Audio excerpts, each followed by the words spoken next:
And this is something that every ICC broker manager client needs to have. And that's why we put such a big emphasis on it.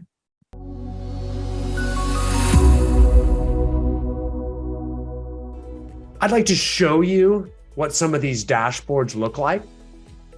And I'm going to start by showing you the ABIs on a broker manager dashboard, okay? And again, we're always going to focus on recruiting and retention with broker managers, very similar to with solo agents. We focus on lead generation and lead conversion. There's actually no difference between the two other than names. They involve contacts. They involved converting, a bird in the hand. Same deal. An agent in an office, we want to make sure we take care of them and they grow their business. So we got to provide value to them. Same with a member of our SOI that we already know. We got to cultivate and stay in contact, or someone who raises their hand that wants to buy or sell real estate next year. We got to actually continue to add value and grow their business and help them get what they want to go. And of course, in both instances, we got to be outreaching for new business, right? We got to meet new agents, just like agents need to make new contacts. It's the same deal, okay? And we can all come up with excuses why that's not important to us. But if you're one of those people who says, I don't need to recruit, well, guess what? You don't have the right to tell agents that they can't, that they don't have to lead generate for new business, right? So let me show you. This is a broker manager dashboard here, okay? So this is what a dashboard would look like for a broker manager. And top producing agents teams have these, right?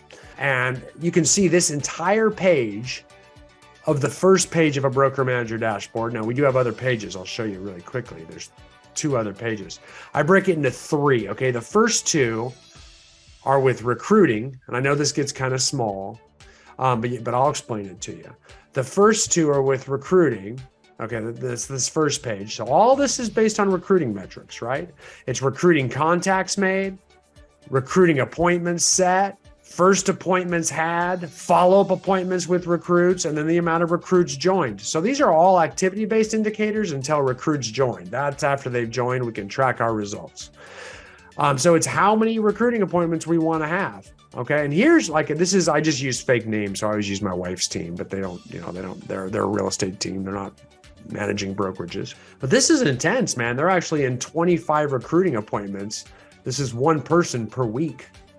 Okay, that brokerage is going to grow. That's usually for brokerages with hundreds of people, and you've got multiple people that are constantly in relationship with people outside the office. You're like, how do you hold 25 recruiting appointments in a week? That's a lot, man.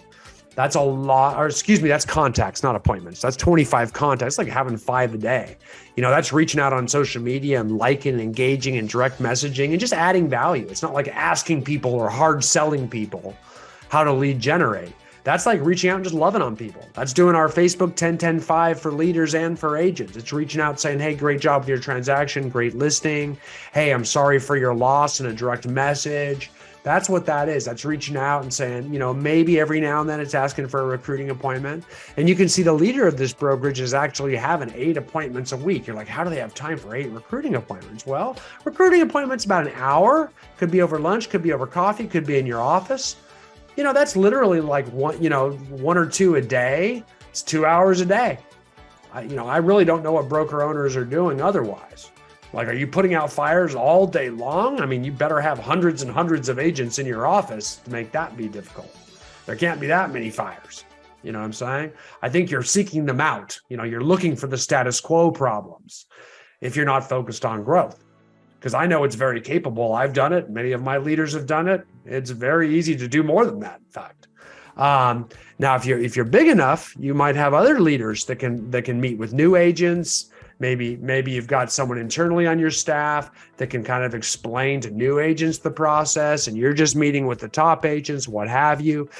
And then, so we break those down into how many of those are first appointments and how many are follow-up appointments. We're just staying in relationship, maybe helping them and coaching them while they're at other companies or on other teams or in other organizations until ultimately they want to make a change. Why? Because, most agents change brokerages 2, 3, 4 times just to make changes. And when they do, you want them to think of you and be most comfortable with you. So they at least come and talk with you and interview you as a potential landing spot for them.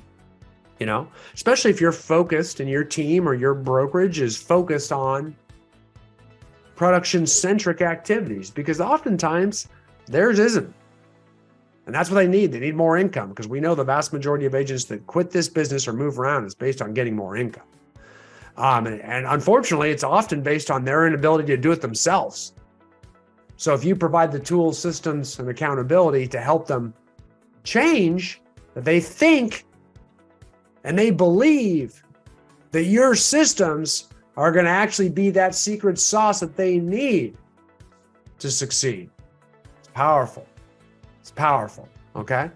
So recruiting needs to be at the top of any leader's dashboard. Why? It's the hardest thing to make yourself do. It's the highest dollar activity. It's playing Monopoly with hotels, not houses. It is, because you can sell, your brokerage can, or your team can increase sales one listing per a time, and you can do everything you want to get your agents to sell more. They've got to actually do more of those activities. You start pushing too hard, agents are going to do what they're going to do. You might be able to move the needle a little bit, but if you bring on 10 more agents, that might be 20 units per agent. Your organization is going to grow exponentially. That's why recruiting is so important out there, because that's how it works. It's very hard you start yelling at agents to sell more, or really pushing agents to sell more, you're going to see empty training rooms, because they're going to have to want to do it themselves to some. You can motivate, you can inspire only so much. They've got their own reasons, and therefore they've got their own results. So you can move the needle a little, but you aren't going to effectuate monstrous change and double your organization's production by pushing agents that hard. That's in the very nature of the businesses, independent contractors running their own businesses for increased flexibility. Trying to swim upstream with that and treating them like a bunch of W-2 employees by yelling at them and stressing them out, it's only going to frustrate you and them. And they start looking for greener pastures other ways. So all you can do is provide the systems and tools of a production-centric organization. And if you get frustrated that they're not trying that hard, and that's why your organization doesn't sell that much or have that much profit, the best way is to refocus that energy into bringing on agents, hopefully, that will do that, because that's the only thing you can really focus on right now. We do want to add value back though, right? We want to make sure we offer that to our agents. So what can you do to create that production-centric, environment? So one of those things we do for leaders is we move into page 2 of our broker manager dashboard, and we work on engaging, right? So here's some examples, okay? So at the top, we have broker engagement. Maybe we're reaching out to all those people in our office we haven't seen in a while. So every member of my leadership team on staff is reaching out and making 2 contacts a day to inviting agents into a training, into a weekly team meeting, into an event or a client event or a company event. Reaching out and touching, maybe he's reaching out and making sure that they've got their contacts in their CRM, or doing some one-on-one coaching with someone in the office. We're trying to engage them to help bring them out of isolation, because usually when agents isolate, they get embarrassed, so we're reaching out and loving on people in our organization. Now, maybe it's 2 a day, maybe it's 2 a week, maybe it's 1 a day, depending on the size of your organization. Big brokerages, you got 500 people in your organization, 2 a day, everybody on the leadership team reaching out, trying to engage. That doesn't take anybody much time, and people start to feel loved if you do that. So this is kind of a maximum. This is for a real big brokerage. Okay. I've ran this before. I've done all of these things before. Consulting appointments, hopefully we're consulting, and consulting or coaching. Don't think that you need to have some coach on your staff. I mean, even if your front desk girl knows how to add contacts into a CRM, that's powerful. I would teach the front desk person to do that, right? Anybody on staff can learn how to add contacts into a CRM. And boy, you can probably help the vast majority of your team on how to do that, how to set up websites, how to set up Google profiles. You can consult at even the lowest levels. So think like a leader that has solutions, not just scarcity based. Well, I don't have those. I can't afford to have all those people. I don't have those. Yes, you do. If you have another human, you can teach them how to do this, and they can turn around and reach out to people and help them. So those can be one-on-one consulting appointments, right? Because most agents just get stuck right there. It's too overwhelming. So let's move them forward. Let's get set up. Let's take their DISC assessment and see where they are and where their strengths and weaknesses are. Let's have someone meeting with them, just seeing if they're getting through our onboarding calendar. You don't need to have a rocket scientist. You don't need to have this top coach to do that. You just need to have somebody that wants to help people, which is some trait that everybody on your leadership staff needs to have. Okay. And then at the very bottom, you can see training classes conducted. How many classes are we having for groups? That could be group coaching, could be group masterminds, could be a weekly sales meeting or team meeting, could be coaching something in the ICC Online Learning Center. It could be just, teaching one of our courses. It could be about geographic farming or, how to convert seller leads or how to convert buyer leads or, how to do digital marketing courses or how to prospect for new business or how to door knock or how to circle prospect or how to build your referral-based business with a sphere of influence. It could be any of those things, right? So how many of those are we having to add value back and engage our agents? Because if you're doing that, no other brokerages are. I'll tell you that. It's pretty rare to find brokerages that add that kind of value. You do that, you're going to have a production-centric brokerage. You're going to add value. So we're engaging agents to get them in. That's the top. We're consulting one-on-one to push them forward with every member of our team. And then we're teaching in mass. We're either holding mastermind sessions where we just kind of free flow the content. Which means we got even one of our agents could host that. A lot of agents want to step up and have opportunities to lead. Or we're conducting training sessions, or we're having a weekly sales meeting or team meeting, or we're just doing some group coaching in small groups. How much of that can we diversify? How many different staff members can do it? Even getting a master faculty of our top producing agents to turn around and add value back, gives them influence, teaches them mastery, right? Because you don't master anything until you learn to teach it. And a lot of people want that experience to lead. Are you a brokerage or a team that enables that? Right? So those are your key activity-based indicators. And I'll move real quickly on the results-based indicators for broker managers. But you can see that here, recruiting and retention, total agents joined. They're kind of the summaries of above, right? Total agents left, net agent gain or loss, and then our total agent count. And then we have goals for what we're going to do each week and each month and annual. And this is a brokerage that's looking to go from, looks like 74 units mid-year to 100 agents.